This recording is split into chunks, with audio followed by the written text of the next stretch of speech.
बहुत ध्यान से सुनो।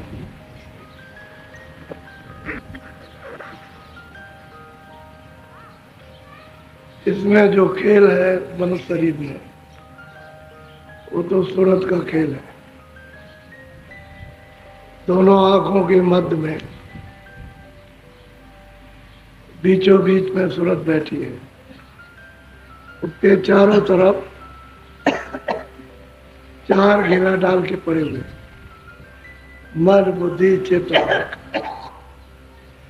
मन बुद्धि चित्त और अहंकार, ये चारों उसके चारों तरफ बैठे हुए, इधर से इधर से इधर से, और बीच में वो बैठी हुई। और सबका काम अलग अलग है। चित्त का काम चिंतन करना, उसने तो अपना चिंतन कर दिया। और मन का काम संकल्प विकल्प करने का, चलो वहां ऐसा करेंगे वैसा करेंगे, ये होगा वैसा होगा। जैसे चिंतन किया कि किसी के घर में माल रखा है, चोरी करना, तो मन संकल्प विकल्प करेगा कि किधर से जाए, किस तरफ से जाए, आगे से जाए कि दीवार काटे कि खिड़की काट डाले, क्या करे, इधर से आदमी आ जाए उधर से आ जाए। ये काम है बुद्धि का। तो बुद्धि सलाह देगी कि देखो भाई ऐसा अगर जाओगे और कोई जाग गया और उसने पकड़ लिया तो बहुत मारेगा, हाथ पैर तोड़ेगा। कोई सरकारी कर्मचारी आ गया तो पकड़ लेगा तो जेल जाओगे। तो अहंकार कर रहा है, कुछ नहीं, कोई नहीं, वहां कुछ नहीं, बस अंधेरा छा गया। चित्त ने अपना काम किया, मन ने संकल्प प्रकट किया, बुद्धि ने निश्चय निश्चय, अहंकार ने दीवार लगा दी, दीवार लगा दी, क्या कुछ नहीं, क्या होता है। तो चले गए वहां।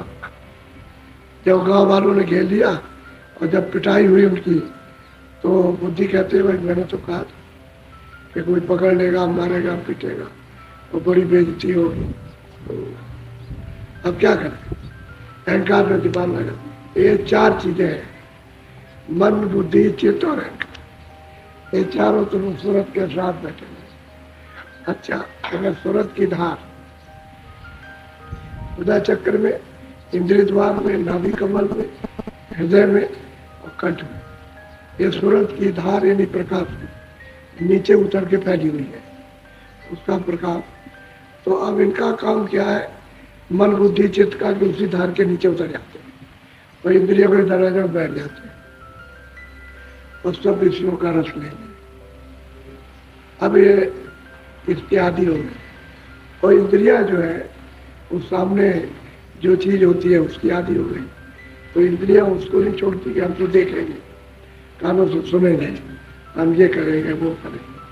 तो इंद्रियों के दरवाजों पर बंद रहता है, उसका रहता है रस, वो छड़े। जैसे थोड़ी सी ठंडक आई, क्षणिक क्षणिक से भी क्षणिक है, और फिर कहता है कि अच्छा मिल जाएगा, मिलेगा मिलेगा, फिर किया, फिर किया, क्योंकि यहाँ रस तो है नहीं। रस तो सूरत ने आनंद तो छोड़ दिया, वो तो शब्द की धार के साथ आनंद उसने छोड़ दिया। अब उसके ऊपर पर्दे लग गए तो निराधार हो गई, और इसको अधिकार मिल गया इंद्रियों को कर्म करने का, कि जिधर चाहो देखो, जिधर चाहो जैसा सुनो, जिधर चाहो जैसा बोलो, समझ गए, जैसा मत चाहे बुद्धि चाहे चित्त चाहे और अहंकार जो चाहे सो करे, स्वतंत्र, उसकी तरफ से कोई लगाव नहीं। तो इससे ये हुआ कि आपके ऊपर कर्मों के गंदे गंदे पर्दे जमा हो गए। आप मतलब यह है कि क्या करें, अब उन पर्दों के कारण ये सब परेशानी है, दुख की है, सत्य है, बात की है, पीठ की है, गाली है, गलौज है, अमीर है, गरीब है, पढ़ा लिखा अनपढ़ है, ये सब उसी की वजह से ये सब तकलीफ हो गई। कर्म अगर करना बंद हो जाए तो तकलीफ सब। और वो जानता नहीं है कर्म की गति बड़ी गहन है, सिर्फ इसको महात्मा जानते हो, तो महात्मा मिलते नहीं जाने वाले, बड़ा मुश्किल तो ये है। अब यह है कि जब आपको ये बताया जाता है कि भाई सूरत दोनों आंखों के ऊपर बैठी हुई है दरवाजे पर। ये जो शरीर का नाका है, ये इसका नाका है, इधर शरीर है और ऊपर में स्वर्ग वैकुंठ। तो दोनों के बीच में सूरत बैठी है। अब उसका लगाव शरीर के साथ हो गया, क्योंकि पर्दे पड़ गए तो उसका लगाव उसके साथ, और वो छूट गया, सब नाम छूट गया तो उसका आधा टूट गया। अब इसके साथ हो गया, इंद्रियों के साथ मन का लगाव हो गया, और सूरत का प्रकाश इन्होंने खराब कर दिया, खींच करके पर्दों के द्वारा जटा दिया, तो मिलोनी हो गई। तो सूरत जो चेतन थी वो जड़ में फंस गई, अब अपने आप में छूट सकती है। तो ये कहा जाता है कि भाई जब मन, बुद्धि और चित्त है और अहंकार जब सूरत के चारों तरफ बैठे हुए हैं, तो इतनी कोशिश करो कि इंद्रियों के दरवाजों पर भाग करके जो रस लेते हैं क्षणिक, उसको थोड़ा लो, और यहीं पर बैठ करके सूरत का पाठ हो। सूरत कहते हैं जीवात्मा, उसी को जीव कहते हैं, उसी को सूरत कहते हैं, उसी को राधा कहते हैं और उसी को सीता कहते हैं। सुरती को सीता कहते हैं और सूरत को ही राधा कहते हैं। जीवात्मा को ही मतलब यह है, उसी को सूरत कहते हैं, असली नाम सूरत है। अब चूंकि यहाँ समझाने के लिए तो ये भिन्न भिन्न यानी मतलब ये शब्दों से महत्वपूर्ण समझाया, लेकिन नाम उनका एक ही, सूरत उनका। अब वो मन इंद्रियों के दरवाजे पर पट आ जाता है, चित्त चिंतन करेगा, चलो वहाँ ये काम करता, वो लड़ाई हो रही, झगड़ा हो रहा, वही ले रहा, ये देना, वो ऐसा वो ऐसा, इस तरह से मन संकल्प करता। अच्छा देख लेंगे, डंडे चलाएंगे तो बुद्धि निश्चय न जाने क्यों होंगे, डंडे क्यों चलाओगे, मारपीट क्यों करते हो, ये ठीक बात नहीं है। तो अहंकार अगर नहीं, इन चारों का काम एक अलग अलग एक ही है, अपना अपना काम का जो नशा दिखाते ताकत। अब जिसकी ताकत चल गई, अब अहंकार की ताकत चल जाती, क्योंकि वो सबको अंधा कर देगा। जब बुद्धि को अंधा करेगा तो मन नहीं कुछ कर सकता है, चित्त नहीं कर सकता, तो अहंकार बनता है ऐसे। तो इसलिए जब जब आप भजन पर बैठते हो और पाते हो, अब यहाँ पर नहीं बैठ, साथ दिया, सूरज का साथ नहीं दिया, वहां के चला गया और वहां काम कर रहा। इसीलिए उसकी पकड़ होनी चाहिए। जब बैठो तो हमेशा इस पर निगरानी रखो, चित्त तो नहीं जाता, मन नहीं जाता, बुद्धि कहीं नहीं जाती, और अहंकार तो रोक के रखो। कि मेरे बाबा जी ने या गुरु महाराज ने बताया कि देखो मन को यार रुक करके और चित्त को रखना, तो मैं आप सूरत के साथ। तो जब ध्यान करो तो देखने का काम, दृष्टि के साथ रखो मन। अच्छा भजन करो तो कानों के साथ, कान भी तुम्हारे पास है और आँख भी तुम्हारे। अब इन दोनों का मुख है, जब ये दोनों साफ हो जाएंगे तो नाक तो साफ हो जाएगा। वैसे नाक भी है, लेकिन नाक की साधना नहीं है। ये दोनों चीजें खुल जाए तो नाक की साधना स्वतः हो जाएगी, पूरी हो जाएगी। अब ये देखना और सुनना, ये दो चीजें मुख्य। नाक तो है, लेकिन इनके साथ ही साथ सफाई होती जाती है, तो वो भी खुल जाती है, तभी तो सुगंधी आती है। अब कई एक प्रेमी कहते हैं बहुत सुगंधी आती है, बहुत खुशबू आती है, इतनी यहाँ किसी चीज में खुशबू है ही नहीं, इतनी सुगंधी। तो अंदर की सुगंधी है, वो जब मिलती है तो बहुत सुगंधी, इतनी सुगंधी आती है कि कोई चीज आपको खुशबू नहीं लगेगी, वही खुशबू लगेगी। यहाँ की सुनते रहो, कोई चीज कुछ नहीं पता, बदबू से बदबू होगी तो पता नहीं चले, ऐसी सुगंधी है, क्योंकि उसमें तो बदबू है नहीं। तो आप मन पर, बुद्धि पर, चित्त पर निगरानी नहीं, भजन में बैठ जाते हो देखा देखी कि भाई कोई कहेगा तुम भजन में नहीं बैठे, तो बैठ गए, लेकिन मन भाग गया, बुद्धि भाग गई, उस पर रोकने का आपका विचार नहीं। जैसे बैठो वैसे ही उस पर निगरानी रखो, भाग न जाए। 10 मिनट बैठो, 5 मिनट बैठो, 2 मिनट बैठो, 15 मिनट बैठो, लेकिन निगरानी रखो, इसी की चौकीदारी करनी। यही है साधन। ये साधन आपका भागदौड़ का थोड़ा सा रोक लिया और मन बुद्ध चित्त को सूरत के साथ में इसको लगा दिया, बैठा दिया, और सूरज से कानों से सुनने लगे, आंख से देखने लगे, पट तो काम बन जाए। अब ये गहन विषय है, तो हम कितनी सरलता से आपको समझें। हम जानते हैं कि आप समझ नहीं पाओगे, तो इतने सरल शब्दों से बहुत सरल युक्ति से समझा आपकी समझ में आ जाए। पहली किताबें उनमें कोई नहीं समझा सकता, क्योंकि तो पहले युग की लिखी है, जैसे सतयुग है, त्रेता है, द्वापर, उन युगों की किताबें लिखी हैं। कलयुग की किताब तो कलयुग में समझाएंगे, वो किताबें समझ में नहीं आती, इसलिए उसका कोई मन है आपका, क्योंकि मन तो शब्द से रुकेगा, नाम सुनकर के मन रुकेगा, दूसरा कोई आधार नहीं। चाहे जितनी पूजा करो, दिन भर किताब पढ़ते रहो, आप कुछ भी करते रहो, लेकिन मन नहीं रुकता, क्योंकि उसके रुकने का वो आधार ही नहीं। इन सब चीजों से मन नहीं रुकता, मन तो शब्द से रुकेगा, नाम से।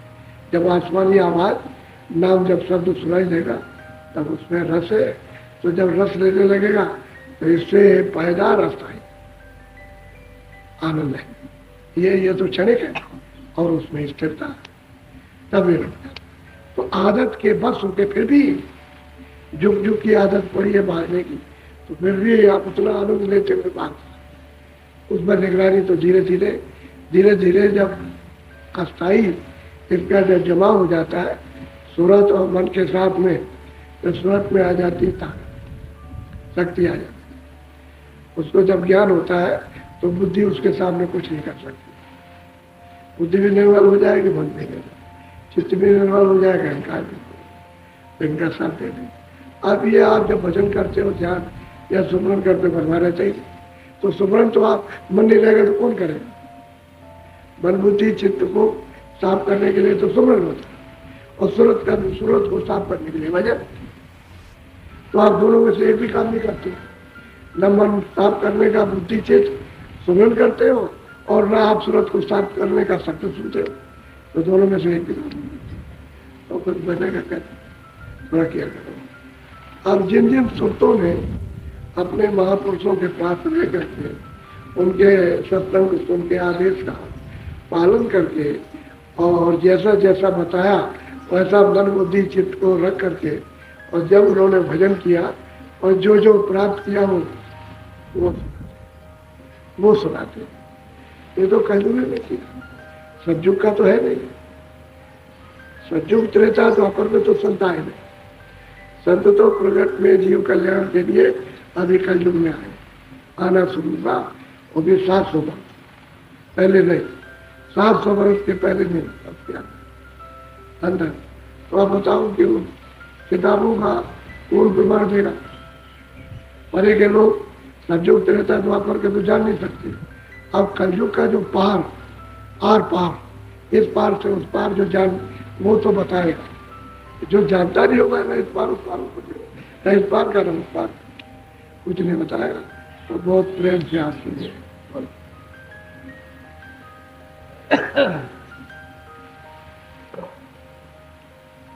भाई है सूरत मेरी आज सुहागिन, लगी है सूरत मेरी छेन छेन जाग। कहते हैं कि आज इस मनुष्य शरीर, आज कहते हैं इस तन से, कहते हैं आज हमारी सूरत को सुहाग मिला, और ऐसा सुहाग मिला है कि अब वो न दिन को सोती है न रात को। छिन कहते हैं सबसे छोटा समय, उससे छोटा समय घड़ी में भी नहीं है। जो घड़ियां चलती है सेकंडों की, उसमें भी नहीं, छोटा समय उससे भी छोटा छिन है। तो कहते हैं मेरी सूरत सुहागिन आज इस मनुष्य शरीर में वो हुई, और आज मतलब है कि ऐसी गुरु की कृपा हुई कि छिन छिन जागने लगे, जागे, अब सो नहीं रही, जागे। तो मनुष्य रूपी तन में सूरज जाग जाए तो फिर काहे को सोना, न दिन का न रात का, तो जागे। क्योंकि जड़ चेतन है, जड़ का पतली है, अब उसे होश नहीं है, इसलिए जब उसको बोध नहीं है तो होश कैसे आएगा? लेकिन गुरु की ऐसी कृपा कि उन्होंने जो मूल रास्ता पार जाने का दिया, वो सत्संग सुन करके, और उनकी कृपा दया रास्ता दिया, और उन्हीं की दया से भजन करते लगे। तो भजन में जब गगन मंडलों में चढ़ी तो सूरत कहती है कि गुरु की कृपा हुई कि आज मेरी सूरत को सुहाग दो। सुहाग किसको कहते हैं? वो लगाया जाता ना सिंदूर कि आज तुमको पति मिल गया, उसको सुहाग कहते हैं। और सुहाग नहीं है, जब सिंदूर मिलने लगेगा उसी समय से समझा जाएगा कि पति मिल गया। तो कहते हैं कि ऐसा सुहागिन हुई है कि अब मेरा जो पति मिला कभी छूटेगा नहीं।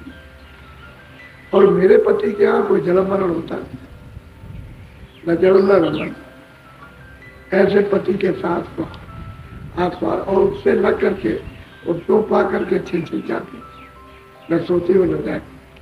दोनों अवस्थाओं से परे, सोने की अवस्था से भी परे, जागने की अवस्था में परे हो। हाँ, वो गुरु की कृपा ऐसे बोलो।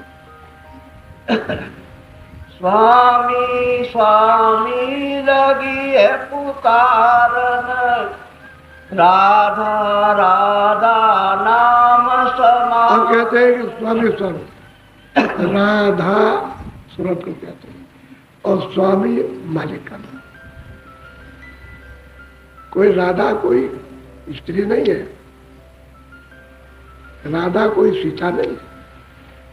ये जो सूरत रूपी सीता, सूरत रूपी राधा, ये स्वामी को पुकारने लगी। कब पुकारने लगेगी? जब उसने शब्द सुना, आवाज सुनी, बोली सुनी, तब वो पुकारने लगी। तो उसमें बोली में बहुत कशिश है, बहुत प्यार है। उतना प्यार, उतनी ठंडक, उतना आनंद, उतना ज्ञान किसी चीज में नहीं। कहते हैं कि भाई सूरत को आज, तो मेरी जो राधा सूरत है वो स्वामी को पुकार। जब शब्द सुनने लगी तो सबके साथ आवाज आती है, तो उसको पुकारने लगे। अब सूरत और शब्द दोनों मिल भय एक, यानी जो अलग थी सूरत और शब्द अलग था, उसको छोड़ दिया था, वो एक जुड़ गए, तो दोनों एक हो गए, सूरत और शब्द। नहीं, वही सूरत शब्द रूप हो गई। अब स्वामी स्वामी को पुकारने लगे, राधा स्वामी को पुकारने लगी। यानी राधा कोई आदमी का नाम नहीं, सूरत का नाम और मालिक स्वामी नाम। राधा इसका, सूरत इसका, राधा सूरत का जो दोनों आंखों के पीछे, और स्वामी नाम उसका। कहते हैं उसको पुकारने लगी। जब गुरु ने कृपा की, दया की और गगन में जब चढ़ाया और आंख खोली और कान खोले, तब ये सुहाग मिला। इसके पहले तो सुहाग मिला। बोलो। गगन मंडल अब लागा गर्जन, भागी गई मेरे घट से दूर। हम कहते हैं गगन मंडल आकाश, कहते हैं गर्ज करने लगा, बहुत घनघोर गर्जन होने लगी, तरह तरह के बाजे, बाजे, अनंतो गर्जना, शोर घोर। ये कहते हैं कि घाट पर गगन में हो रहा था। और दुर्जन काम क्रोध लोभ मोह सब भागे। इनके सुनते ही भगदड़ बच जाती है, काम की, क्रोध की, लोभ की, मोह की, अहंकार की, ये सब भगदड़ हो जाती है। अब इनके स्थान पर कौन आएगा? शील क्षमा संतोष ब्रह विवेक। जब ये गर्जन होगी तो इन्हीं का स्थान मिलेगा। और काम क्रोध लोभ मोह का इंद्रियों के दरवाजों से रवाना बने, तो फिर उसमें क्या आएगी? शीतलता, ठंडक आ जाएगी, शांति आ जाती है, समानता, संभावना। यह होता है। तो गुरु की ऐसी कृपा दया हुई कि उन्होंने सुहाग दिया। और फिर यह है कि घाट पर बैठ के अब गर्जन होने लगी, तरह तरह के बाजे बजने लगे, सूरत उसको सुनने लगी, राधा उसको सुनती है। और जब गगन मंडल पर जब चढ़ती है ऊपर की तरफ में, जब चढ़ी ऊपर तो खुले हुए मैदान है, वहाँ तो अंधेरा है नहीं, वहाँ तो प्रकाश ही प्रकाश है, लाइट ही लाइट है। वहाँ जिसमें से लाइट आ रही वो न कभी डूबता न कभी निकलता, जैसा का तैसा वैसा ही मौसम रहता है, प्रकाशमान। उसमें रचना देखने को मिलती है। अब जो जहाँ जैसी रचना, जैसे स्वर्ग की रचना है वो तो प्रकाश में, अंधेरे में नहीं। सूरज जाएगा जब उसको ऊपर वैकुंठ की रचना है, उससे ज्यादा प्रकाश है, उसमें भी अंधेरा नहीं।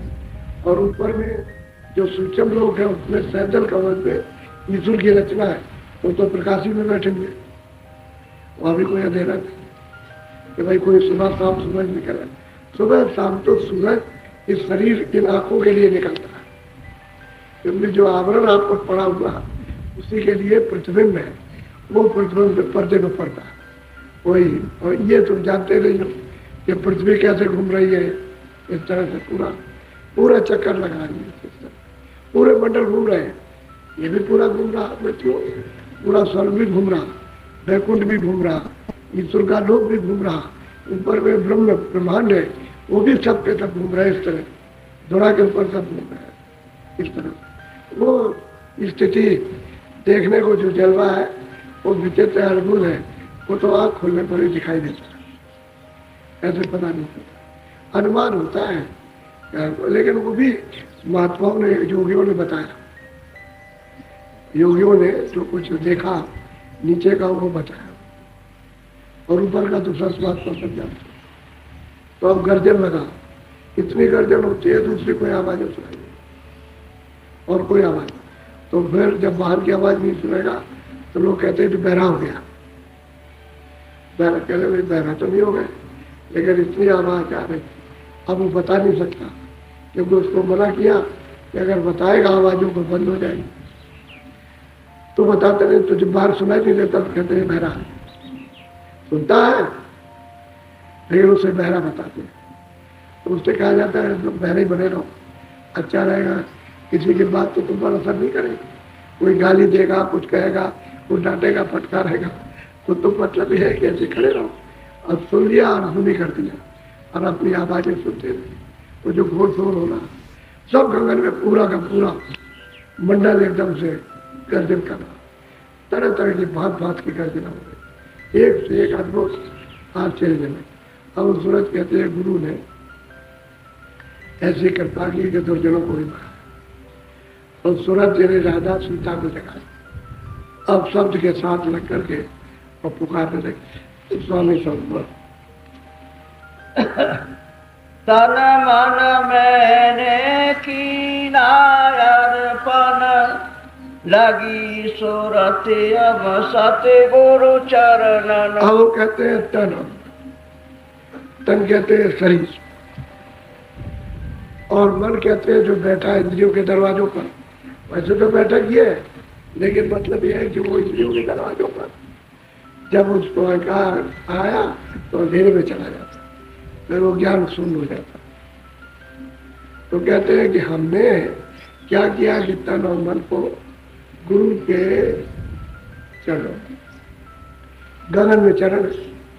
तो जब ये सूरज चढ़ी ऊपर को और जब गर्जन होने लगी तो वहां चरण कमलों का साक्षात्कार होता, दर्शन होता। तो मेरे मन को उनके चरणों में अर्पण कि ये अच्छा और बुरा, ये आपका मन और तन जो कुछ भी इसने अच्छा और बुरा किया है वो सब आपके समर्पण, चरणों में समर्पण कर।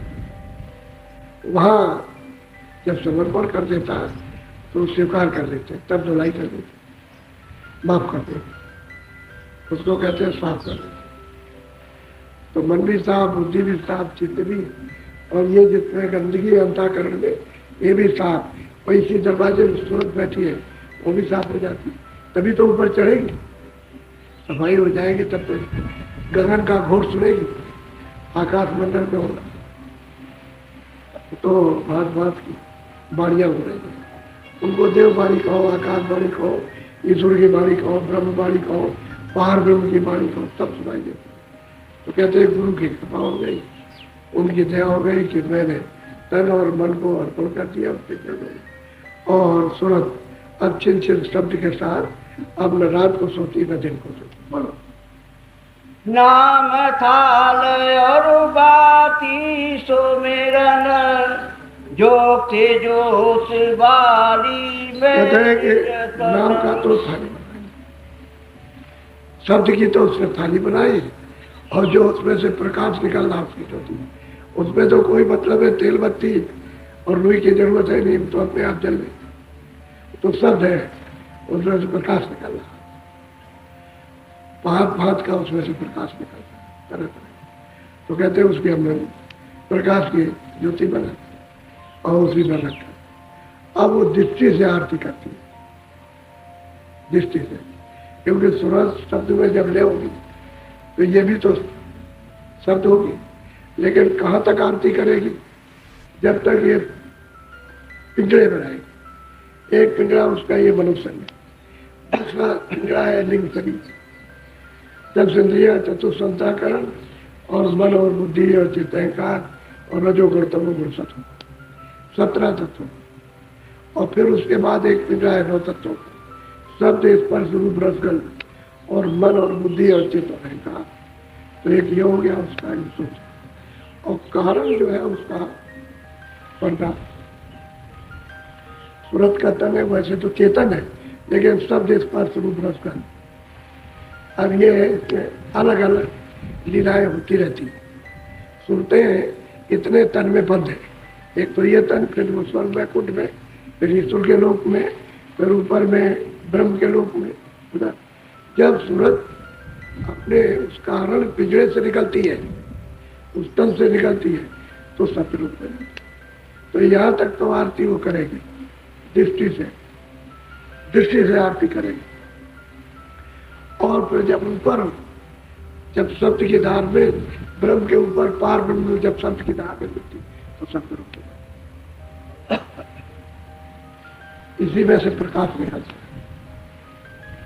तो ब्रह्म से यानी मतलब 16-16 गुना ज्यादा इस सूरज का प्रकाश होता है, जो ये दोनों आंखों के पीछे बैठे। और क्या इसकी महिमा की जा सके, इतना इसका तेज है। और जब नीचे आ गई तो छोटी हो गई, एक जर्रा हो गई। अब ये लापता हो गई, इसका पता बिना महापुरुषों के इसका पता नहीं लगा देगा। ऐसे तो ये आने में भी नहीं आ सकती, इसमें कौन रहता, क्योंकि शरीर के नाके पर रहती है, इसलिए कोई आला और कोई एक्सरे या कोई और यंत्र काम नहीं करता। तो लोग कहते हैं कि भाई इसमें कुछ नहीं है, कुछ है नहीं, ऊपर बैठी है नाक पर, और इसी के ऊपर में पर्दे गंदगी के जमा होते हैं। तो वो मतलब है कि मृत्यु के स्थान से ऊपर, क्योंकि अगर मृत्यु का स्थान माना गया तो जला दिया तो सब जल जाएंगे, तो वहाँ अग्नि जाती नहीं, पानी वहाँ जाता नहीं, कोई तलवार हा कोई और चीज जाती नहीं। तो उसने ऊपर नाके पर रखा, तन का नीचे, और सूरज ऊपर बैठी, वहां सबका मुख जमा कर रखती है। तो सूरज जब साफ हो जाए तो दृष्टि जब खुलती है तो उससे आरती करती है। तो कहते हैं थाल बनाया शब्द का, और जो उसमें से प्रकाश है उसकी ज्योति है, और फिर दृष्टि से करती है आरती। वो बड़ा अद्भुत आरती का जलवा होता है। और वे एक सुनते नहीं करती है, बहुत सुनते, बेशुमार सुनते आरती करते हैं, वो जलवा देख 100-200 सुनते, इतने तो यहाँ आदमी भी नहीं, इतने आया जीव जंतु भी नहीं इतने, यानी एक साथ आरती करती है। तो अनोखा जो कहने में नहीं आ सकता, लिखने में, वो सूरत उसको देखती करती। आरती फेर चढ़ाया निज मन, गगन जाई सुनता अनाद। अब कहते हैं कि भाई आरत की, मन को घुमाया और निज मन किया, यानी इंद्रियों का मन जो नीचे उतरता था वो तो छूट गया। अब सूरत का यानी एक अंडी एक पिंडी और एक ब्रह्मांडी, 3 मन है। तो ये पिंडी मन इंद्रियों के जाल में फंसा रहता है, इसके ऊपर में फिर उसका अंडी मन है। तो अंडी मन जो है वहाँ का आनंद लेता है, जब लेने लगेगा तो ऐसा बात बदलता है। और एक ब्रह्मांडी मन, तो कहते हैं सूरत जब अपना बना लेती है तो अपना नहीं मन, क्योंकि ऊपर ही से मन उतर के आया, उस सहजल कमल से उतरा है, ईश्वर के स्थान से नीचे से उतरा, मन और बुद्धि और चित्त और अहंकार, तो हम उसको अपना बना लिया। जब अपना बनाया तो इसका साथ देने लगता। तो सूरत अब जब उसको ताकत शब्द और प्रकाश की पा गई तो इस पर हावी हो जाती है, तत्काल सूरत जमा लेती है। तो ये कुछ नहीं कर सकता, फिर भाग दौड़ कुछ नहीं। जब तक सूरत अपना निज मन, अपना मन नहीं बनाएगी और इंद्रियों का ये बना रहेगा तब तो भाग जाएगा, तब सूरत का साथ नहीं देगा। सूरत का जहाँ साथ दिया और जहाँ ये गगन में अनार बाड़ी सुनी और जहाँ इसने दृष्टि से आरती की फौरन मन इसका हो जाता है, इसका साथी। अभी जो है दरवाजे में बैठ करके जब इंद्रियों के घाट पर आ गया तो दुश्मन, अभी इसके साथ दुश्मनी करता है। अब इसको अपना बना लेगी तो साथेगा, तब ये यहाँ भी जाएगा, स्वर्ग में भी, बैकुंठ में भी जाएगा और ऊपर चढ़ेगा, ऊपर भी। तो जहाँ इसका भंडार वाला है वो जाएगा। अलग अलग भंडार है, चित्त का अलग है, मन का अलग, बुद्धि का भंडार लगा रहे, काट सब अपने अपने भंडार ले हो जाते हैं। तो सूरत इनके जाल से छूट जाए। फिर किस चीज का जाल रहता है? इस शब्द इस पर विरोध कर, इसका उसको बोध रहता है। तो जब ऊपर से जो धार शब्द की आ रही उसको जब पकड़ती है, तो जब उसमें जब मिलती है और वो जब से ही मिली और उस धार में जैसे ही लय हुई तो बस एकदम से चल, तो उसका ये भी बहुत खत्म। शब्द स्पर्श रूप रस, और मतलब यह है कि इसका कुछ नहीं। शब्द स्पर्श रूप रस गंध, इसमें कोई भी इसका मान नहीं रहता। जब शब्द मिल जाती तो ये खुद ही देने वाली हो जाती है, सब गुणों को फिर देती है दूसरों को। अभी तो इसने अपना गुण खो दिया तो दूसरों के अधीन हो, ये खोल है उसके, इन खोलों में फंसी हुई है। जब तक आजाद नहीं होगी तब तक उधर नहीं जा सकते। तो कहते हैं गुरु ने ऐसी कृपा और दया की कि अगर सत्संग नहीं मिलता, उनकी दया नहीं, रास्ता नहीं मिलता, कृपा दया नहीं करते तो घाट नहीं बताते, रास्ता नहीं, भेद नहीं बताते, तो मैं चलती कैसे? तो भेद भी बताया, दया भी, घाट पर बैठा, मन को भी साथ, बुद्धि को भी साथ, चित्त को, और फिर गगन में चढ़ाया।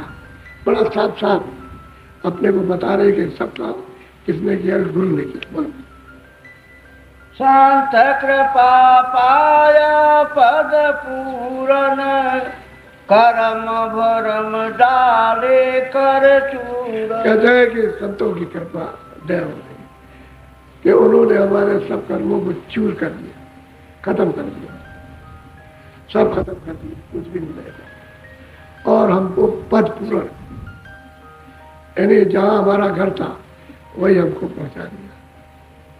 ऐसी दया और कृपा की।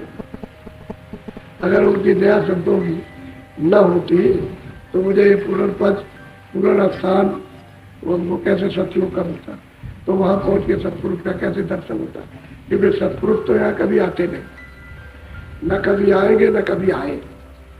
वो तो जब संत सूरत उस बोध में आती है, वहां का वो तो दरबार के दरबानी, सतपुरुष के दरबार के यानी संत दरबानी होते हैं। जब सूरत आती तो वो आती और जाती रहती है, दरबार में हाजिरी देती है।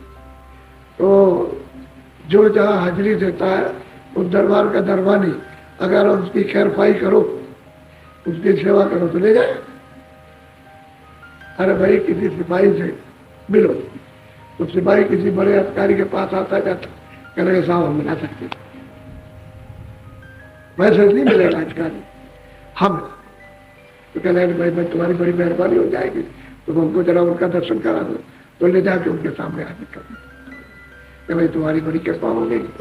ऐसे ही संत उस सत्य देश के सतपुरुष के दरबार के दरबानी और वहां से संदेशा लेकर आए कि भाई तुम वहां की रहने वाली हो, चलो हमारे साथ, हम तुम्हारी मदद करेंगे, तुम्हारा साथ देंगे, तुम्हारी सेवा करेंगे, तुम चलने को तैयार तो हो जाओ। तुम आगे, यहाँ कोई सुख नहीं, कोई आराम नहीं, किसी को भी आराम नहीं, चाहे वो राजा हो, चाहे रैयत हो, चाहे धनीमानी हो, चाहे पढ़ा लिखा हो, कोई भी हो, किसी को कोई भी चैन, कोई आराम, कोई सुख नहीं किसी तरह। सबको एक न एक कष्ट, दुख तरह तरह के लगे। लेकिन कहते हैं गुरु की कृपा हो जाए तो पूर्ण पद हो तो कोई दुख नहीं, न वो दफ्तर है, न कोई अधिकारी, न कोई कर्मचारी, न कोई मारता है, न कोई जलता है, न कोई पिस्तौल दिखाता है, न कोई लाठी दिखाता है, न कोई गाली देता है, न ये शरीर है पंचभौतिक, न उपलिंग शरीर, न कारण शरीर है, न सूक्ष्म शरीर, कहते कुछ नहीं, सबसे अलग। वो तो अस्थायी अखंड देश है, न चलता फिरता, ये तो सब चलामान देश है। और सब उसी सत्य देश से जो पूर्ण पद है उसी से ये विकास, ये रचना हुई है उसी से। तो कहते हैं गुरु ने ऐसी कृपा और दया उनकी कर दी। लेकिन हुआ कैसे कि सत्संग सुना और उसको चित्त लगा के सुना, खुश हो गए, सेवा की खुश हो गए, रास्ता दे दिया तो उनकी कृपा से भजन कर रहे और दया मांगते रहे भजन कर, और फिर उनकी दया हो गई। तो सब अपना समाचार चले जो प्राप्त किया। बोलो, ऐसा नहीं कहा ऐसे चले गए कि हमको त्रेता के राम ने पहुंचा दिया या द्वापर के कितने, ये नहीं कहते जो मिले उन्होंने अभी कलयुग में पहुंचा। साफ किया मैं मन का दर्पण, ममता माया कीनी मर्दन। कहते हैं कि जब मन, ये हृदय जब साफ होता है गंदगी हट जाती है, बिल्कुल गंदगी नहीं रहती है, न पाप रहे न पुण्य रहे। रोज कर्म करो, उस पर रखो, फट चला दो। जैसे तुमने कुछ पुण्य की जमा की है तो फट से उसमें डरो, वो तो प्रकाश है, योग रूपी अग्नि उसमें डालो पड़ता है। कहते हैं कि भाई मन का जब दर्पण साफ कर लिया, हृदय साफ किया, तो मन बुद्धि चित्त अहंकार भी को साफ, तो दम दम दम दम तो प्रकाश झलकने लगा। तो कहते हैं अब उसमें कोई चीज ठहर नहीं सकती, सब भस्म हो जाए, जो भी चीज आएगी सब भस्म हो जाएगी। पन्ना आएगा लेकिन जैसे रखा मुक्त टिक नहीं सकता। ऐसी क्या होती है, योग रूपी अग्नि जलती रहती है, इस हृदय पे साफ तो हो जाए, सफाई तो इसकी हो। तो कहते हैं कि सब हमारा मर्तन, सब हमारा विकार, सब हमारी बुराई, सब पाप और पुण्य, ये सब का साफ पुण्य ऐसे दया की खत्म कर दिया। नूर निरंजन जगत समारन, सहस कमल चढ़की नामर। कहते हैं कि अब क्या हुआ कि नूर, कहते हैं कि नूर जहूर निरंजन, सहस कमल पे पहुंच करके इनका दर्शन किया।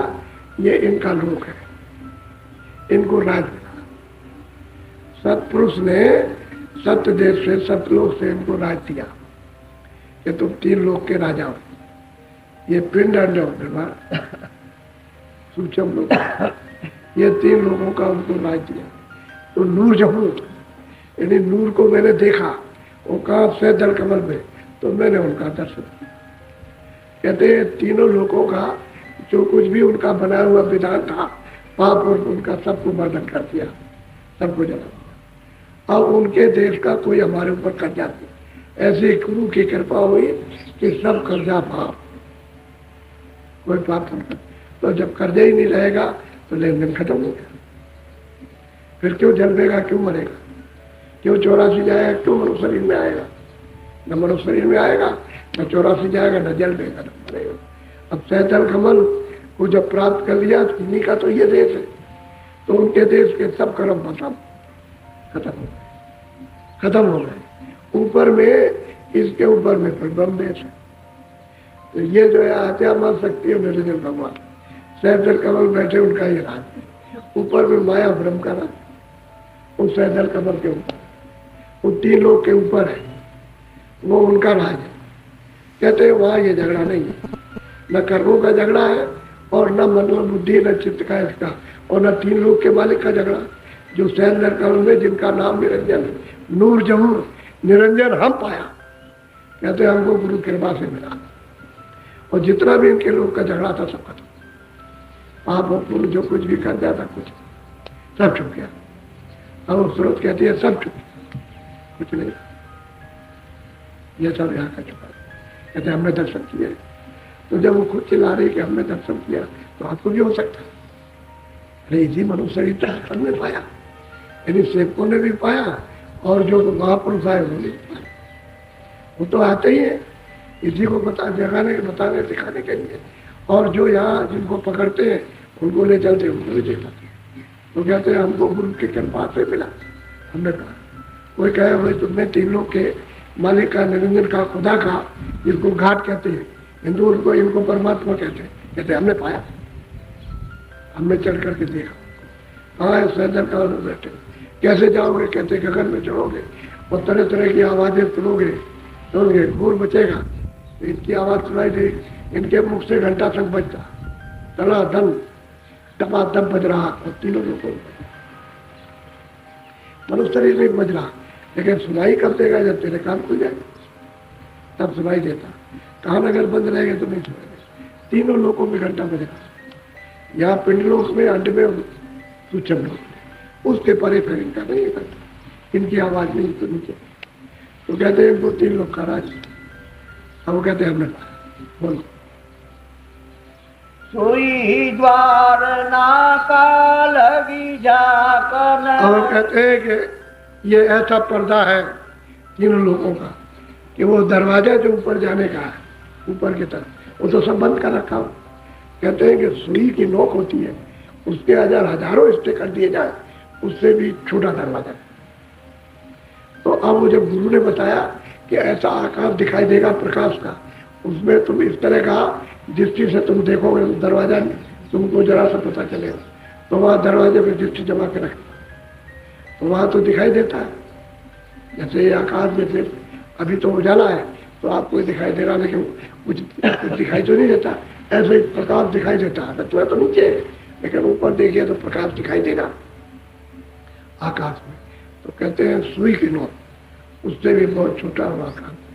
तो सूरत उस पर अपनी दृष्टि को देखकर झांकने लगी, देखने लगी उसे दरवाजे का।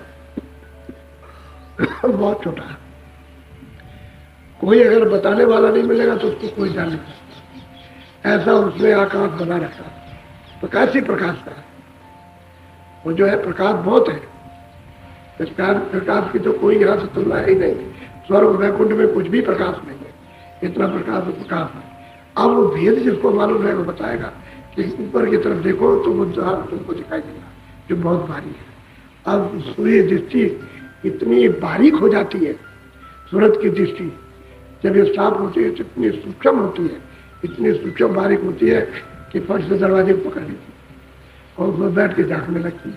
दरवाजा फटता है, फटेगा दरवाजा तो उसके फटते ही बड़ा शोर होता है।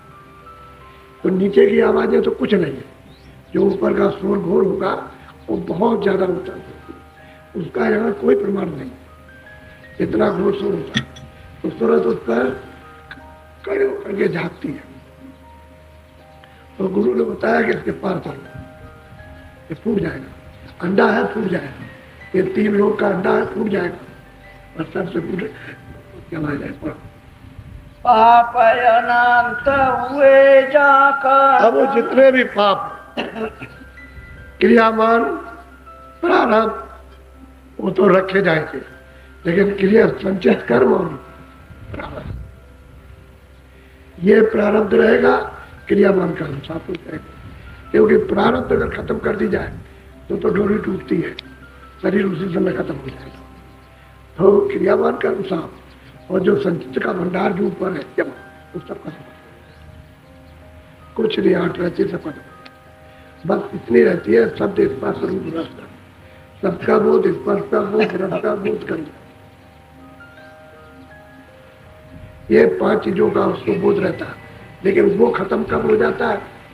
इसका ये भी एक तरह का बीज है, लेकिन वो ये सब पर्दे खत्म हो जाएंगे। अब इसको बोध का बीज रहेगा। तो जब ऊपर से जो आवाज आती है तो उस मंडल पर ब्रह्म है और उसी के ऊपर गुरु बैठे हुए, वही ऊपर गुरु बैठे और नीचे उनका मंडल ब्रह्म का। तो उधर से आवाज आती है, तो जैसे ही ऊपर दृष्टि की तो गुरु का दर्शन होता है, और वहां दर्शन होगा तो फौरन उसमें आकर्षण होगा।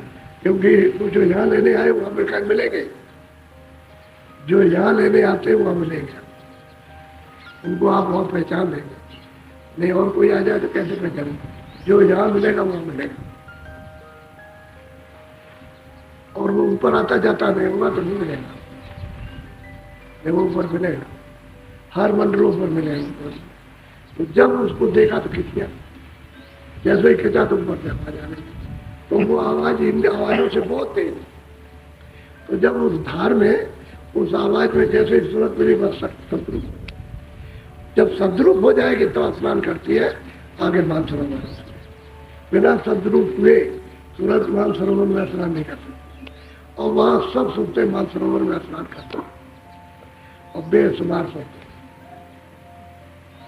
वहां खरबों वर्षों तक वहां गिनती करते हैं और कुछ पता नहीं क्या खरबों वर्षों कुछ इतने सोते हैं। तो उसमें कहते हैं गुरु ने ऐसी कृपा देखी कि सब जला दिया। तब तो सूरत छूटेगी, छुटकारा पाएगी। ऐसे सुनने से छुटकारा पाएगी, करने से पाएगी। बंकनाल दस त्रिकुटी धावन ओंकार गुण करी। हाँ, वो चिन्ह बताते हैं महापुरुष जो प्रेमी साधन करते हैं। वो चिन्ह बताते हैं कि जब वो सुई का द्वार जब खुला और ऊपर में जब खुला उधर से टूटा तो कहते हैं कि बंकनाथ रास्ता। बंक कहते हैं टेढ़े रास्ते। नीचे चला गया है कितने करोड़ नीचे। नीचे अगर ऊपर से देखो नीचे को तो कहोगे हम तो मर जाएंगे। नीचे चले जाओ कोई पता नहीं कितने करोड़ योजन, मील योजन नीचे चले जाओ और टेढ़े चले जाओ, फिर ऐसे चले जाओ और ऊपर चले जाओ। इतना लंबा चौड़ा टेढ़ा रास्ता है उसको, और उसके ऊपर में ब्रह्मराज। तो अगर गुरु इस टेढ़े रास्ते में मिलेंगे तो किसी घाटी में गिर जाएंगे तो वहां से लौट कर आएंगे। तो वहां तो सब जल में जलवा है, जहाँ जिधर जाएगा नीचे चले जाए सब जल में जलवा, उसको देखता रहेगा। तो गुरु उसको बताएंगे कि देख लो, अनुभव कर लो, लौट के आ जाओ। इधर भी अनुभव करो, इधर भी करो, नीचे भी ऊपर भी करो और फिर लौट आओ उस सामने सीधे चलो। तो उस पर चढ़ेगा, नीचे उतरेगा, चढ़ेगा। घाटी है, विषम घाटी, उजाला ही उजाला है। वो ईश्वर से बहुत उजाला, वो तो ब्रह्म का उजाला वो है रचना उसकी। तो ईश्वर से अद्भुत रचना ब्रह्म। तो गुरु रहेगा तो कहते हैं गुरु मिले तब मिले। इस घाटी को, इस चढ़ाई को, इसको बंकनाल टेढ़े रास्ते, बंक कहते हैं टेढ़ा, इस पर चढ़ाई होती है। तो योगी योगेश्वर तो जा नहीं सकते, उनको तो रास्ता मालूम है। वो तो सब इसी के नीचे रह जाएंगे और ऊपर नहीं जा सकेंगे, तो ऊपर का भेद भी मालूम नहीं है। तो उसको चढ़ के इस रास्ते को ऊपर ब्रह्मराज बोलो। सोन मंडल दोन पाई रंग। अब वो कहते हैं, सूरत कहती है कि मैं गया मैंने ब्रह्म का दर्शन किया। ओम है उनका नाम, ओम है, और त्रिकुटी पर बैठे हुए मैंने दर्शन किया।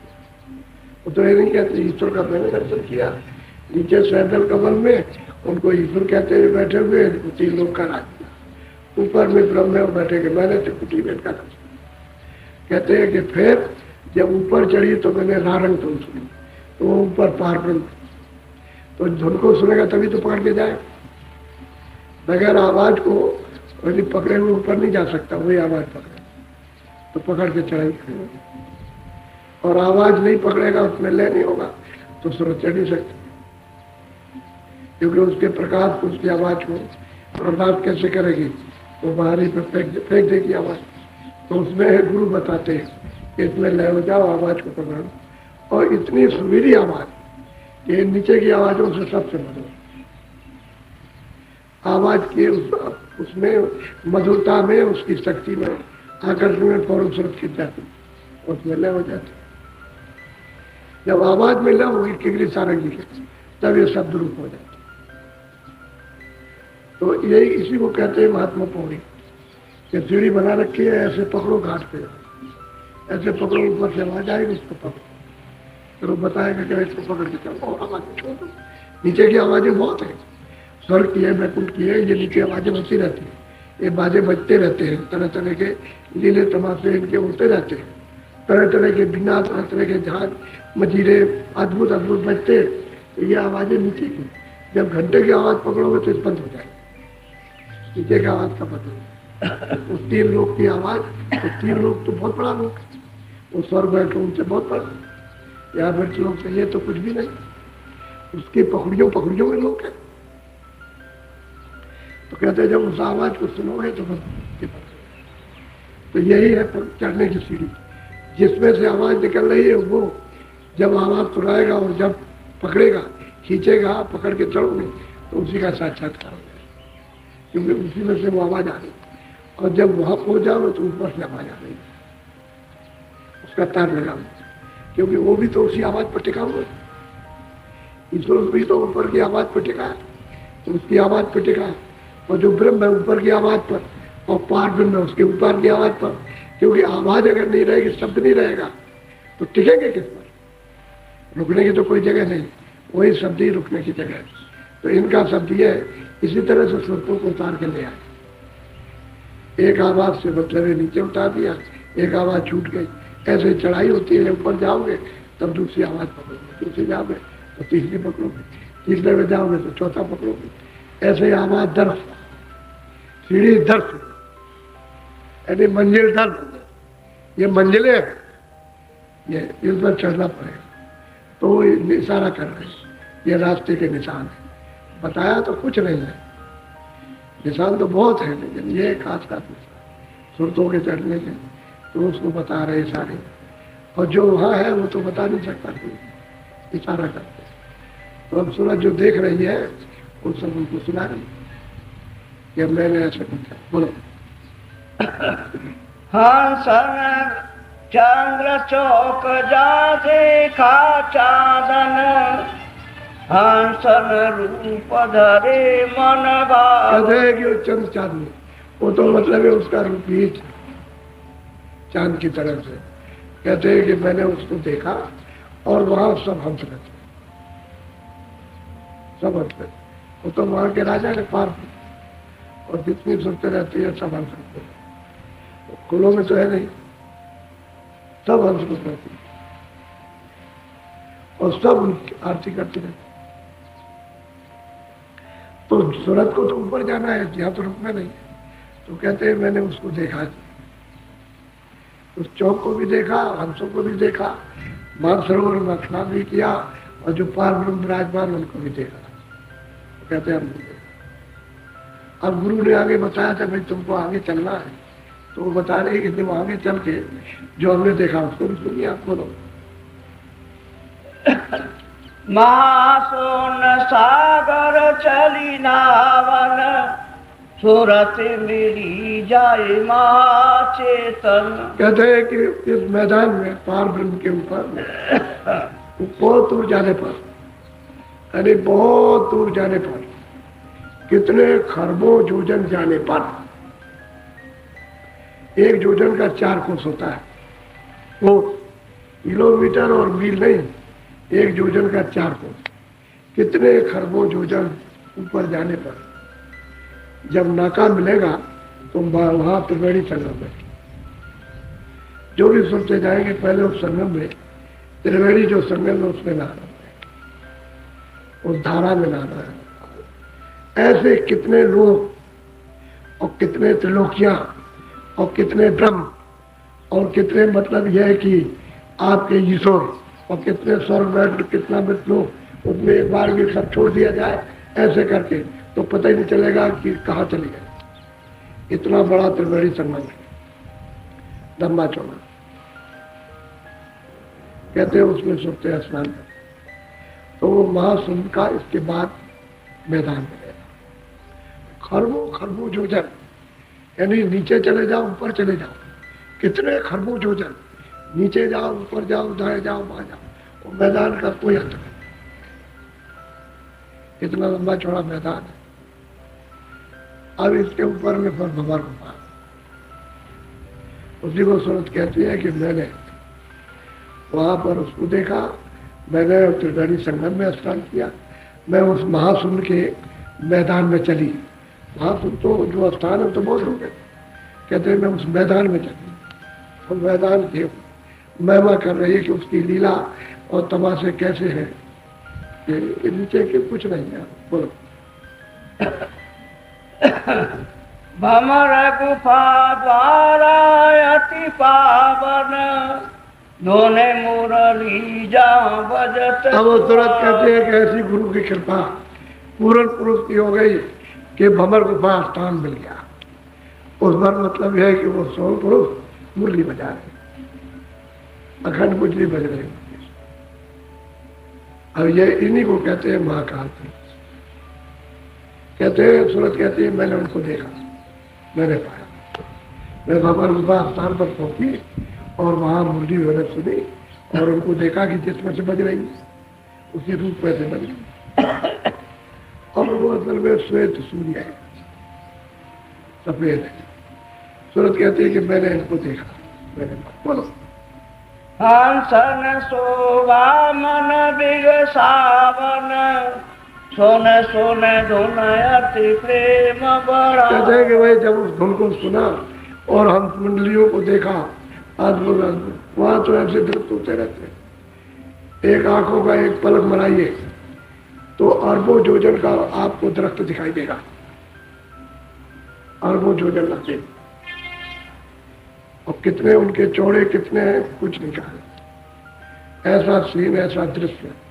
ये तो मैं आपको एक इशारा बता रहा हूं, है तो वहां कुछ और कुछ कहने लायक नहीं।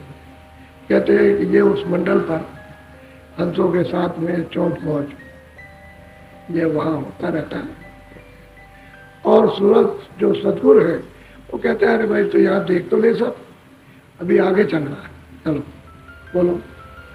चौक अगाध सात कर चालन गई सतपुर लगी पुरुष। कहते हैं कि फिर इसके आगे फिर मैदान मिलेगा तो नीचे मैदान से तो कितना बड़ा मैदान, लेकिन मैदान कोई खाली थोड़ी है, रचना से भरा हुआ। वहां तो रचना से पूर्ण है, अपूर्ण नहीं, रचना से पूर्ण। और कहते हैं कि फिर कहाँ गई सूरत? सतपुर, सत्य देश में, सतधाम में। नाना जी कहते हैं उसी को सचखंड कहते हैं, सत्य में। वो वहां से वो सतपुरुष विराजमान, वहां से संत वहीं से आते हैं और वहीं चले जाते हो, वहीं ले जाते, वहीं से आते और उसी से सब विस्तार हुआ। नीचे का जितना भी विस्तार हुआ सब उन्हीं की पहुंच पे। वहीं से ईश्वर भी निकाले गए, वहीं से ब्रह्म, वहीं से पार, वहीं से महाकाल, सब वहीं से निकाले गए और सब उसी सतपुरुष में ही ये मंडल बनाए। इनको सबको तपस्या करके इन सबको मतलब ये है कि उन्होंने इन्हें खुशी में बख्शीश में आकर के राज किया। सब वहां से निकाले गए और सब उसी की आवाज पर टिकेंगे, उसी के नाम पर सब टिके। अगर नाम नहीं होगा तो टिकाव नहीं हो सकता। शब्द भी पर सब टिके। ये यहाँ भी रचना शब्द पर टिकी हुई है। बाहर शब्द ना हो तो कोई रचना नहीं हो सकती। ये शब्द, लेकिन ये जड़ चेतन है, जड़ है, जड़ में चेतन मिल गया इसमें। और ऊपर में चेतन है,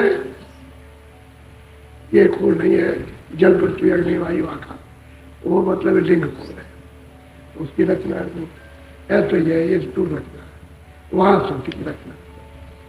तो कहते हैं हम सतपुर में पहुंचे, किसकी कृपा से? गुरु की दया। रास्ता बताया, आगे पीछे चलेंगे तब निकलेगा, आगे मिलेंगे पीछे मिलेंगे। वो तो इतने दृष्ट है, कहीं भी देख कर ले वहीं रुक जाएगा, आगे जाने की इच्छा नहीं रहेगी।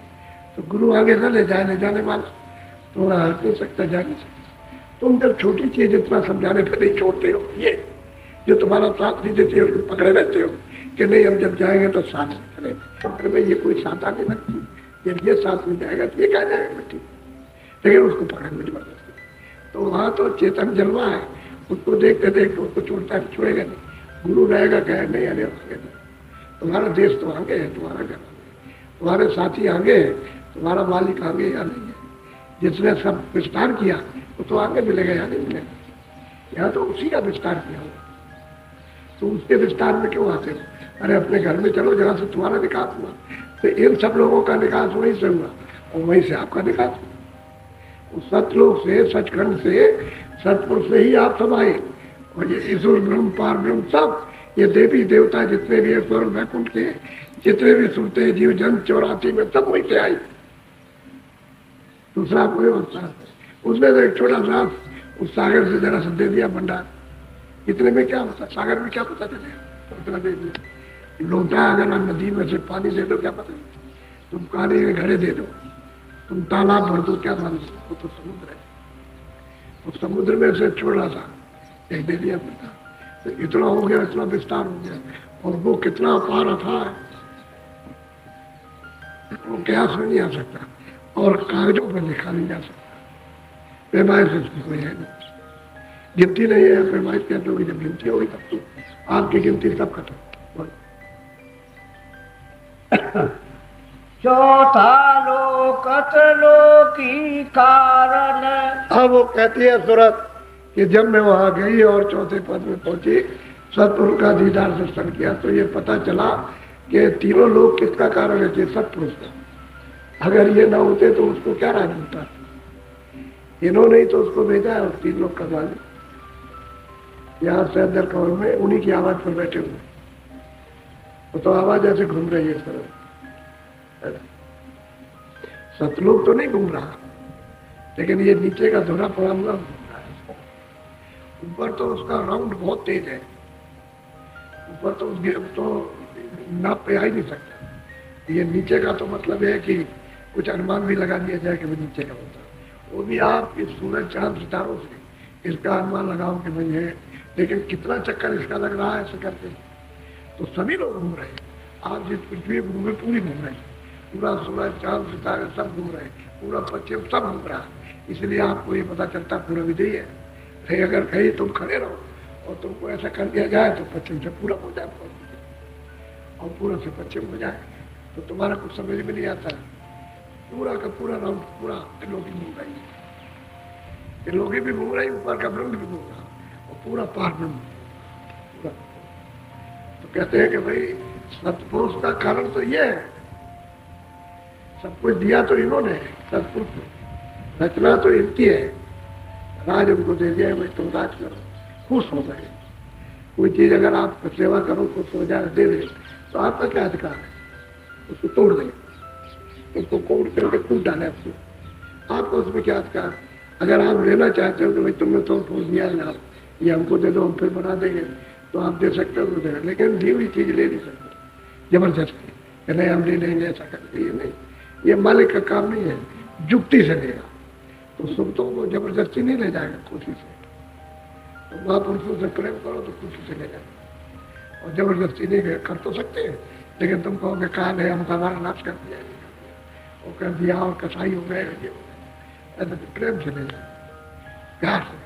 जब प्यार कर लोगे, जैसे कोई आदमी आ जाए, खड़ा हो जाए कि हम लड़की को ले जाएंगे, और भाई ऐसे कैसे ले जाओगे, तो हमारी लड़की है, शुक्र से ले जाएंगे, तो जबरदस्ती तो लड़ाई हो जाएगी। तो जबरदस्ती नहीं, प्यार। तो महापुरुष आते हैं तो उपदेश करते हैं और बताते हैं भाई तुम्हारा देश नहीं है, तुम्हारा घर सामान नहीं है, तुम यहाँ के नहीं हो, तुम यहाँ दुखी रहोगे, रोगे, चिल्लाओगे, तो धीरे धीरे सुनते सुनते उनकी समझ में आने लगता है। जब अब समझ में आता है तो कहते हैं चलिए चलिए, तो रास्ता बता देते, प्यार से ले जाते, जबरदस्ती नहीं करते। देखो बच्चा,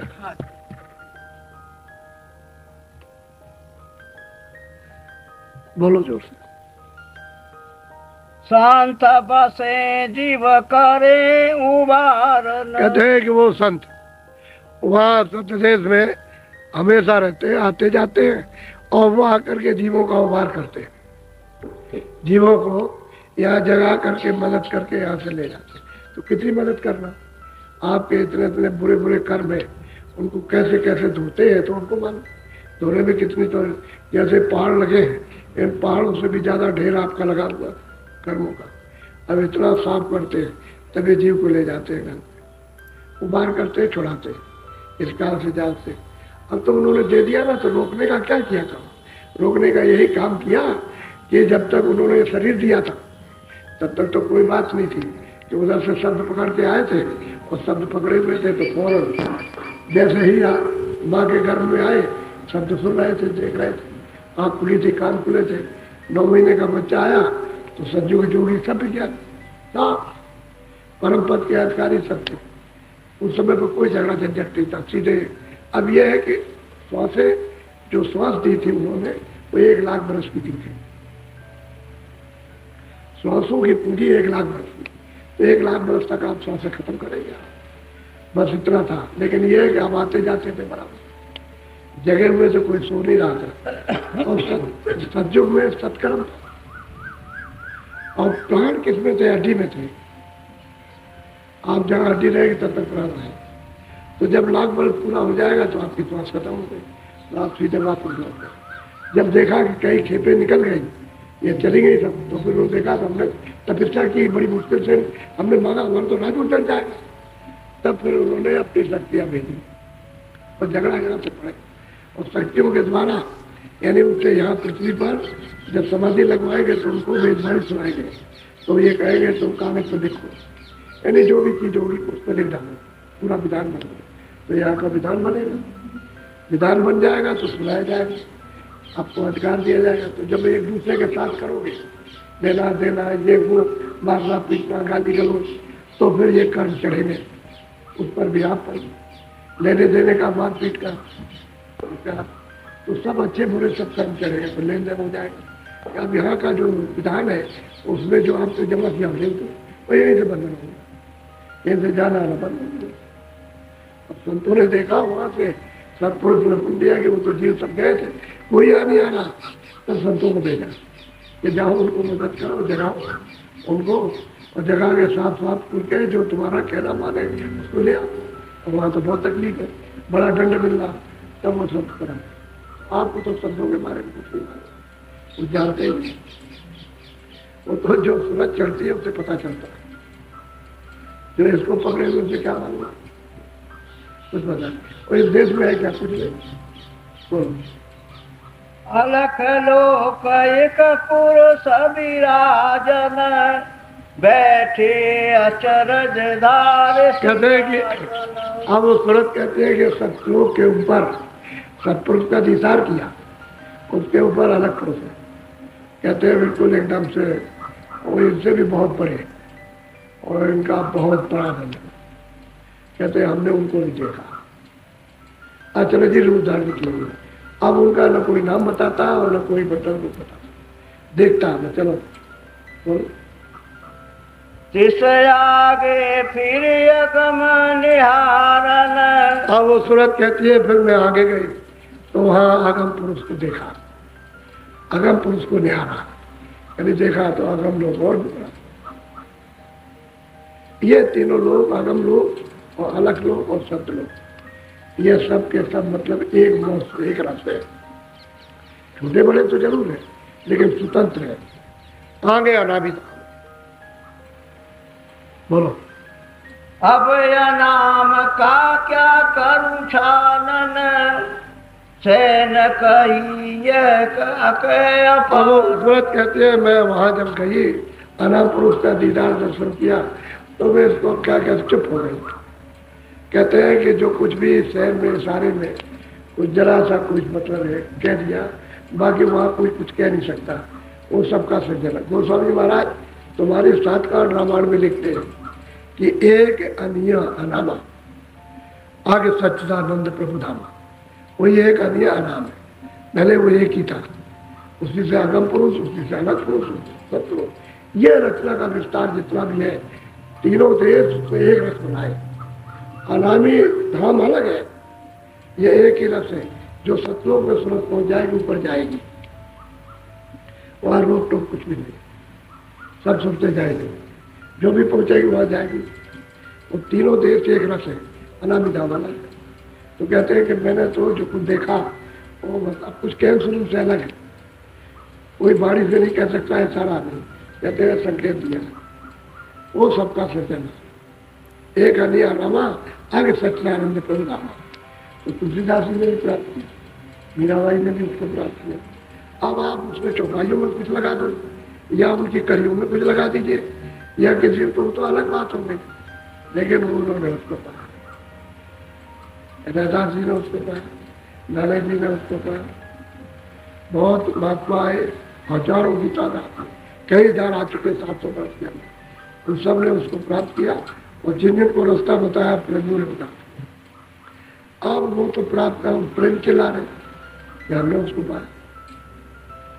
अब आप क्या करते हो, है या क्या है क्या? अभी कल राजा बने, मामूली बात कहता हूँ, राजा बने, राम राजा, अभी कल उतार दिए जाओ तो रंग हो जाओ, तो दुख होगा कि नहीं होगा ये बताओ। यानी राजा से जब रंग हो गए तो दुखी हो जाओगे, जब धनी से आप तो बहुत आप समझते हो, लेकिन निर्धन हो गए तो कितना कितना गुना ज्यादा दुख होगा। अरे भाई तुमको छोटी सी गृहस्थी मिली है, ये मिली है, अभी तुम्हारे सामने एक जा रहा कुछ नहीं कर रहे, वो जा रहा कुछ नहीं, वो जा रहा कुछ नहीं, तो तुमको कितना दुख कितना सुख होता, तुम सारे जीवन उसको याद करते मिलेगा। तो यहाँ प्रदेश में अपना सामान तो कुछ है नहीं, दूसरे के सामान को अपना सामान बनाना, अनजान में कि मेरा सामान, तेरा तो ये भी नहीं है और तेरा ये भी नहीं, ये भी नहीं। यानी किसी लोग जब तक सतलोक में सुरत नहीं पहुंचेगी तब तक उसका कुछ भी सामान नहीं मिलेगा। तो सती लोग का सब कुछ है, बीच में और कहीं नहीं, बीच में तो सब रुकावट है। तो ये सूरत को सब देखा। अब आपको इसलिए परिचय दिया तो आप कहते किसने देखा, बड़े गुस्से में बोलते हो, किसने, अरे लोगों ने देखा। जब तन को चिंता आई उसने छोटा बनाया कि हम कुछ नहीं है, सेवा की है, सत्संग सुना, भजन किया, लग करके किया है और तमाम संसार की चीजों से मुड़ करके, तो उनका फिर यह है कि समृद्ध पुरुष मिल जाए तो जल्दी हो जाए, जल्दी कृपा होती। बोलो जय गुरुदेव, जय गुरुदेव। कल सुबह 5 बजे सत्संग होगा, आज भी सुबह हुआ, अभी भी सुबह 5 बजे होगा, 5 बजे से 6 घंटे, वो भी 1 घंटा चले, और कल शाम को भी, कल तो आ रहे तो छुट्टी के दिन में बहुत लोग रात को आ जाते हैं इधर उधर से, क्या छुट्टी है तो कुछ तो रात को पहुंच जाएंगे, तो चलो अच्छा सुबह शाम को सत्संग करने के बाद कल तक चले जाएंगे। बहुत ऐसे करते हैं, और बहुत आएंगे चलो 4-5 दिन रहेंगे, बहुत ऐसे 20 दिन रहेंगे, 15 दिन रहेंगे, तो फिर पहले सेवा के बहाने चलो भाई सेवा भी हो जाएगी।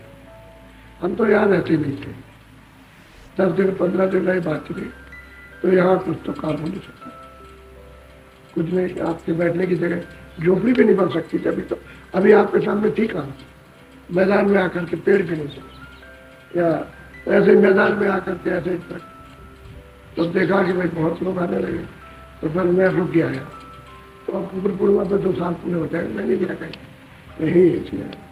तो अब थोड़ा बहुत मतलब ये मैंने अपने सामने, तुम आओगे जाओगे तो भजन ध्यान कुछ करोगे तो थोड़ा बहुत बाहर घूमता है।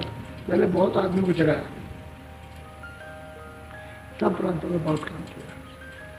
अगर मेरी बात को पकड़ ले, वो सुन के पकड़ ले, कोई मैंने तो कहता था मैं राजनीतिक नहीं, मैं बिल्कुल पक्का मतलब धार्मिक आदमी, लेकिन तुम लोग जब समझाने की बात करें तो बहुत मुश्किल हो जाए कि ये क्यों कहता है, आने वाली बात मुसीबत है, तो आपको बताते थे तो आप सुनते।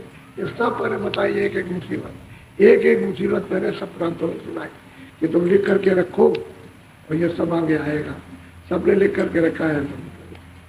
अब यहाँ देखना भी कुमार है, कितनी भीड़ होती है, देख लीजिए बरसात में। तो 24 जुलाई से 1 अगस्त तक 9 दिन का कार्यक्रम है। आप लोग जब जाए बाहर तो बताते हैं, और सबसे प्रार्थना है, तो प्रार्थना करते हैं, हम तो सेवादार हैं, हम कोई गुरु नहीं बनते, न बने और न बनेंगे, तो सेवा करते हैं। भाई तुम अगर चलना चाहते तो हम आपकी सफाई करेंगे। हम साफ कहते, गुरु महाराज ने कहा था कि मेरा दिया हुआ धन है, ये लोगों को बांट देना, जो लोग ले सकते हैं उनको दे देना। तो हम उनको सुनाते कि भाई जो उन्होंने दिया है, हमको रखने की जरूरत है, आपने दिया तो कोई ले ले तो अच्छा है। तो सुना समझा के इनको सीधे रास्ते में लाते हुए ले लो, मतलब अब जो ले सकेंगे ले लेंगे, नहीं ले सकेंगे ऐसा मत समझना कि किसी ने लिया नहीं, मिला नहीं, इसलिए मेहनत की जाती, क्या जरूरत नहीं। अरे जब ये मालूम हो गया कि एक रोटी से, आधी रोटी से पेट भर जाता है, दिन भर काम करते हैं, दिन भर मतलब उससे पेट चलता है, दिन रात गुजर जाता है, तो मतलब क्या इतनी मेहनत करना। लेकिन ये मेहनत इसलिए कि तुम्हारा भला हो जाए, तुम जो है वो सेवा ले लो, अपनी सफाई करा लो, अपनी भूल मिटा लो, इसलिए आपको समझ आ जाता। तो थोड़ा सा अब धीरे धीरे समझ आ जाती है, एकाएक आप समझ नहीं आएगी, लेकिन 2-4 दिन 10 दिन आते रहो तो समझ आए, फिर उसके बाद आप फिर समझ आएगी, और समझ आ जाएगी, उसके बाद और समझ। तो ये बुद्धि जो है, जो आपके अज्ञान की भ्रम की जो पड़ी हुई, वो धीरे धीरे निकलती जाएगी, समझ में आ जाएगा, सही चीज समझ में आ जाएगी, फिर सही चीज समझ में आएगी, फिर आप तड़प पैदा करते, तड़प होती है तब फिर चलते। पहले से तड़प अगर पर जैसी लो पहले लगी ऐसी निभे हो, लगातार लगी रहे, ऐसी तड़प बन जाए, तो अपने की तुम क्या समझते हो, तारे पुरुष समझ, यानी करोड़ों जीवात्माओं को कल्याण कर सकता है। अगर उसमें बारह में लगी रहेगी तो खुद भी पार हो जाएगा, दूसरों को भी पार करेगा, ऐसा ही होता है। बोलो जय गुरुदेव। आज 15 मिनट भजन करेंगे, अब 35 और 40 मिनट है, आज 15 मिनट बैठ जाओ, 15 मिनट ज्यादा नहीं, बैठ जाओ, कपड़ा डालो थोड़ा सा, ताकि 15 मिनट। बोलो जय गुरुदेव, बोलो जय गुरुदेव, जोर से बोलो जय गुरुदेव। जय गुरुदेव नाम किसका